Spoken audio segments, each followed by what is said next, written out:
V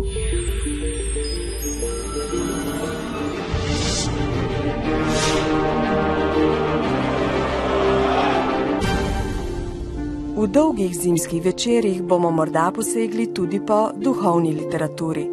A ker je v poplavi najrazličnejših izdaj na tem področju dobro vedeti, kaj je kakovostna duhovna literatura, smo v tem povprašali strokovnjake. V Skupnosti za zavest Krišne so nam predstavili dela, ki so izvrstno branje in nas obenem natančno in zanesljivo vodijo po poti duhovnih spoznanj. Bhagavad Gita je eno od temeljnih del svetovne književnosti in indijske religiozne tradicije. Pravzaprav je to temeljna knjiga vzhodne modrosti.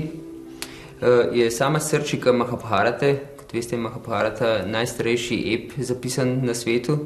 In to govori pravzaprav o duhovni izkušnji, še pred duhovno izkušnjo pa neverjetnem zapletu, ko se je Arjuna, to je bil bojevnik, znašel na bojnem polju zaradi nekega neverjetnega spleta okoliščin in je imel na obeh straneh tako svoje prijatelje, sorodnike in znance. Ne? In se je hotel nekako, ko je videl, v kakšnih okoliščinah se je znašel, je hotel se izvleči nekako in se ne boriti.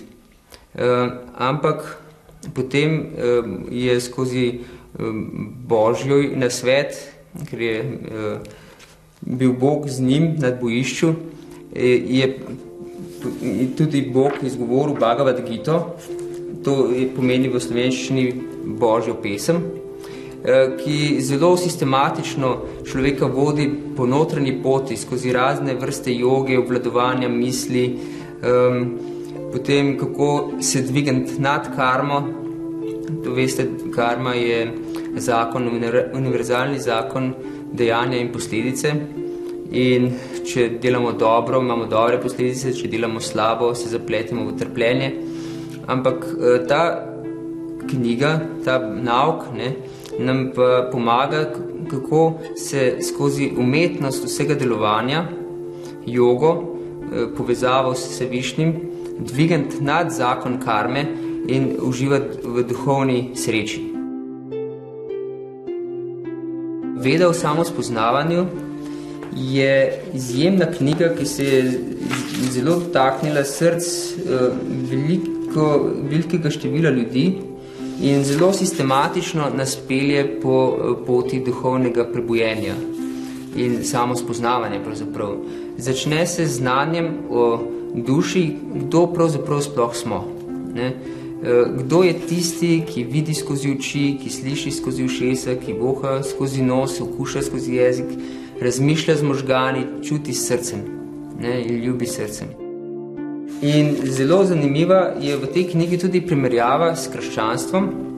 Gre za pogovor Bhaktivedanta Swamija Prabhupade, tega svetnika, ki je tudi napisal razlago k Bhagavad Giti, z raznimi krščanskimi menihi in tudi nekim kardinalom in iščejo nekakšen skupni jezik pravega bistva duhovnosti.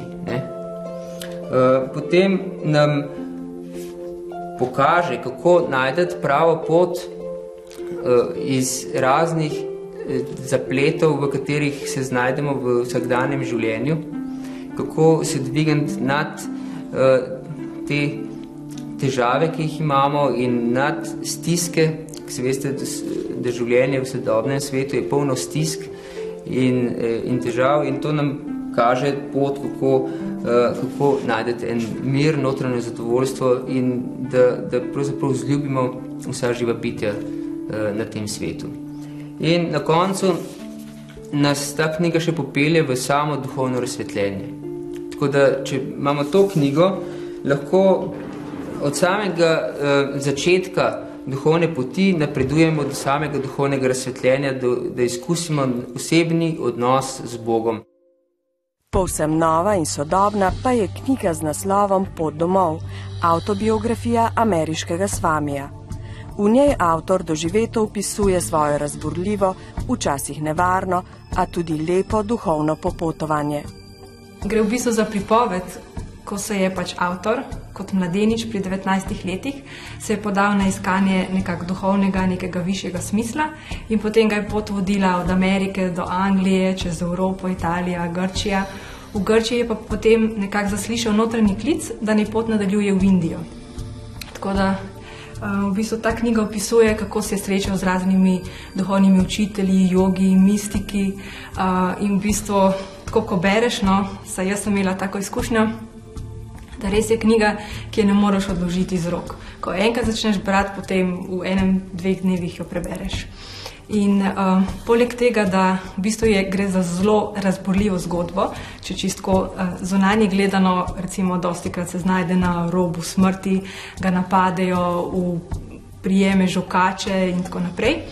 Poleg vsega tega, da je sama zgodba razborljiva, je tudi zelo globoka.